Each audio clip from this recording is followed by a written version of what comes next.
No último programa, você embarcou conosco no navio Comandante Manhães da Marinha Brasileira para uma aventura inédita, conhecer o arquipélago de São Pedro e São Paulo a mais de 1.000 quilômetros da costa brasileira. Uma viagem de 3 dias com muitos desafios, mas com o infinito do mar como única janela para o mundo.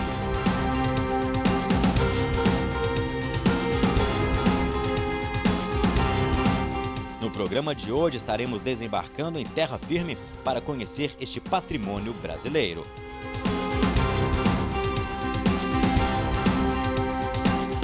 O programa Preservação Ambiental está prestes a descer aqui no arquipélago de São Pedro e São Paulo. E o único meio para chegar aqui é através desses botes, porque os navios maiores não conseguem se aproximar aqui, como é o caso do Comandante Manhães, onde nós realizamos essa viagem de 3 dias. Então aqui você já pode perceber o arquipélago bem à nossa frente. E o programa Preservação Ambiental tem a alegria de poder registrar junto com você essa oportunidade única de visitar e de gravar neste que é um dos lugares mais inóspitos do Brasil, sem vegetação alguma, sem água potável, cercado somente pelo Oceano Atlântico.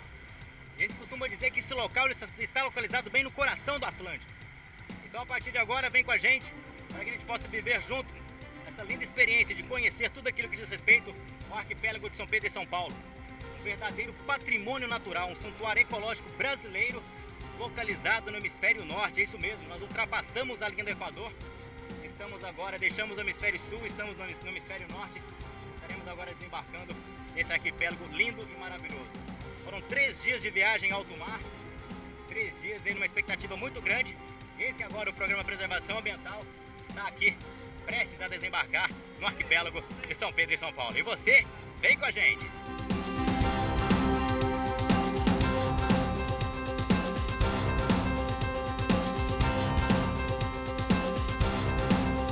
Estar em São Pedro e São Paulo é a realização de um sonho, é poder contemplar o poder da natureza no íntimo da sua criação.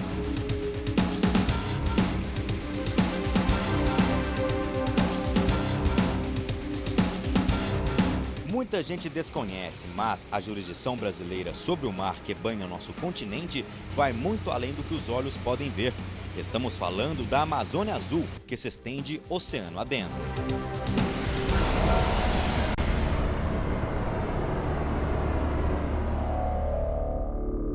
Uma área de 200 milhas náuticas ou 370 quilômetros quadrados de mar em torno da costa ou dos pontos mais distantes, como o arquipélago. São 3.600.000 quilômetros quadrados de mar, uma área tão grande quanto a Amazônia Verde, e a Marinha tem o papel de tomar conta de todo este patrimônio natural. A Constituição dos Mares, que é a Convenção das Nações Unidas sobre os Direitos do Mar, que ela regula as questões relacionadas a mar, ela tem um capítulo específico que aborda a questão de ilhas oceânicas, regime de ilhas. E no trato de ilhas, o fato da ilha ser habitável ou não faz uma diferença muito grande. Então a ilha em sendo habitável, você tem direito de estabelecer ao redor dessa ilha uma área de zona econômica exclusiva de 200 milhas, um círculo de 200 milhas de raio. Isso é uma área gigantesca, equivale a aproximadamente 450.000 quilômetros quadrados. E se a ilha não fosse habitada, isso é reduzido para 12 milhas quadradas. Então, a ilha, em sendo habitada, ela propicia ao país a consolidação de uma área de 450 quilômetros ao redor aqui de São Pedro e São Paulo, como patrimônio do povo brasileiro. E é uma área que esconde riquezas incontáveis.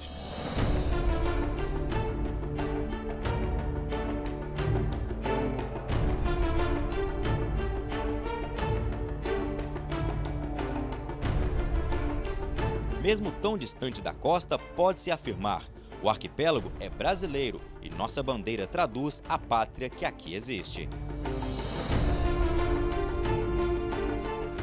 Uma montanha submarina colossal que aflora de uma profundidade de 4.000 metros na forma de 10 rochedos com menos de 20 metros de altura. Você está nesse cume dessa montanha né? Isso te dá uma sensação realmente, você quando entende, né, o que está por trás de São Pedro e São Paulo, quais são os aspectos que estão, aquele que chega aqui desavisado, quando se aproxima de São Pedro e São Paulo, que vê um conjunto ali de pedras, ele não tem ideia da magnitude que envolve essa região aqui. Então, na verdade, a gente não está num conjunto de pedras, a gente está aqui no cume de uma montanha gigantesca que se ergue numa área, e até uma área interessante, que é uma área, a gente passa aqui, São Pedro e São Paulo está em cima da fratura que corta o oceano, aqui a Mesoatlântica. Então isso aí também é um outro aspecto que está relacionado à pesquisa, do interesse científico também. Até isso São Pedro e São Paulo presenteia a nossa comunidade científica brasileira para o desenvolvimento de pesquisa aqui.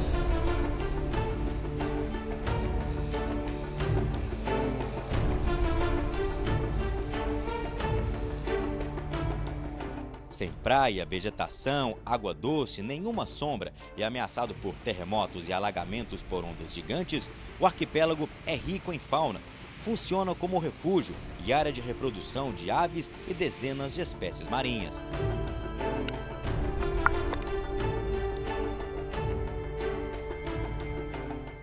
O arquipélago é composto por 6 ilhas maiores e 4 menores, que juntas têm o tamanho de um campo de futebol.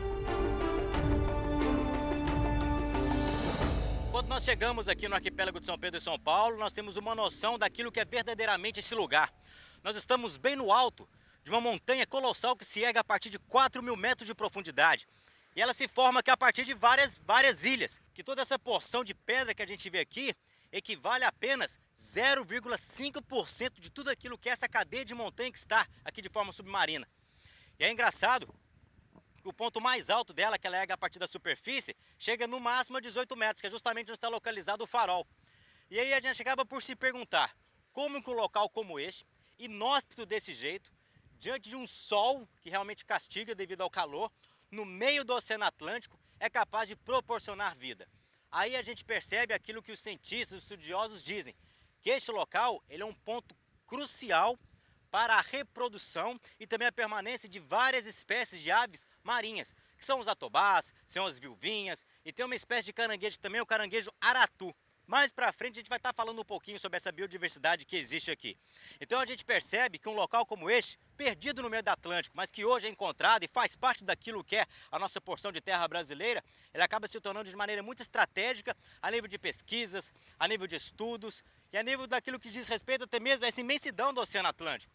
Porque nós estamos praticamente quase que na metade até a África do Sul.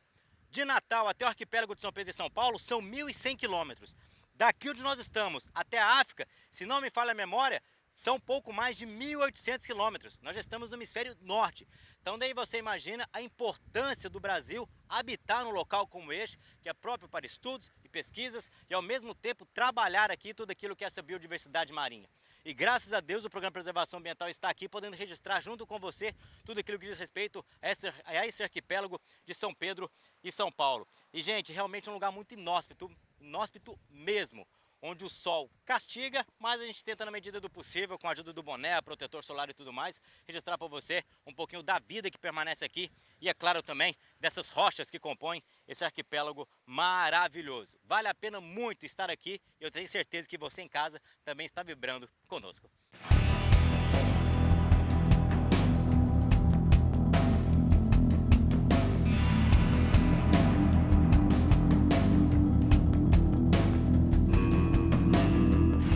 O isolamento é importante para a preservação da biodiversidade única desses remotos pontos do país, mas ele impõe um desafio logístico para os que vivem e trabalham temporariamente nas ilhas. As expedições são promovidas quinzenalmente, então um grupo de 4 pesquisadores que habitam a ilha e a cada 15 dias esse grupo é trocado. E esse grupo, é claro, é submetido a um treinamento prévio. Eles passam 8 dias em regime integral com a Marinha, nas instalações ali em Natal, ocasião em que recebe os ensinamentos necessários a habitar efetivamente São Pedro e São Paulo em condições de segurança, conhecer tudo que envolve, tudo que está relacionado às características da ilha e também os conhecimentos necessários como primeiros socorros, a própria sobrevivência no mar, natação utilitária.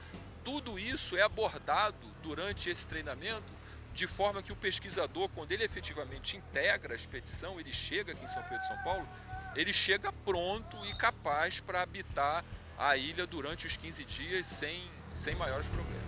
O Brasil cumpre há 15 anos um tratado internacional que exige que o local seja habitado, e a maneira encontrada para viabilizar este acerto foi instalar aqui um grande laboratório natural. A localização é muito importante do arquipélago de São Pedro e São Paulo. Ele está localizado acima do Equador, já no Atlântico Norte, né? E ele é uma área que vem, a formação rochosa, né? Na realidade é um magma. Poucos locais do mundo têm aquele tipo de formação. Então você consegue estudar, por exemplo, naquele local, a composição do interior da Terra.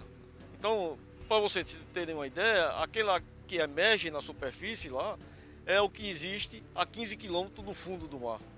Então é como se fosse uma laranja que fosse partida e alguém fizesse uma pressão e o conteúdo do interior dela fosse para a superfície. Então é um lugar privilegiado, né? E ali é o lugar, por ser o Equador, ali é um lugar de migração de grandes pelágicos, são os peixes, os grandes pelágicos, os tubarões, os atuns, etc. Todos os trabalhos são realizados aqui a partir da construção do centro de pesquisa, uma edificação com técnicas arrojadas, algo que precisou ser aprimorado desde quando a primeira construção não aguentou a fúria do oceano. O primeiro desafio aqui em São Pedro e São Paulo realmente foi você construir uma edificação compatível com essas características aqui, né? Então, uma região que o acesso é difícil, a topografia realmente é muito irregular, a incidência de ondas aqui, geralmente de proporções até incomuns, enfim. A região também treme, é muito sujeita a abalos sísmicos, então você tinha que ter à disposição uma edificação, uma estrutura que fosse compatível com tudo isso.